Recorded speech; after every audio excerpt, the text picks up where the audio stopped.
पालघर जिल्ह्यात गुंतवणुकीच्या नावाखाली मोठी फसवणूक झाल्याचा प्रकार उघडकीस आलाय। शेअर मार्केटमध्ये जादा परताव्याचा आमिष दाखवून कोट्यवधी रुपयांची फसवणूक करणाऱ्या कंपनीविरोधात पालघर जिल्हा पोलीस दलानं कारवाई केली आहे। पालघर जिल्ह्यातील बोईसर येथील rich to money private limited या कंपनीमार्फत गुंतवणूकदारांची तब्बल 2,39,46,698 रुपयांची फसवणूक झाल्याचा गंभीर प्रकार समोर आलाय।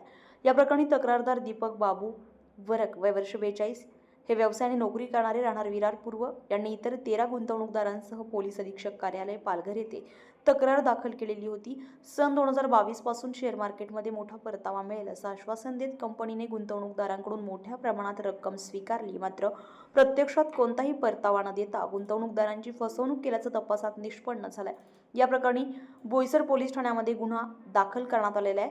महाराष्ट्र ठेवीदारांचे हितरक्षण अधिनियम 1999 चे कलम 3 व 4 अंतर्गत गुन्हा नोंद करण्यात आलाय।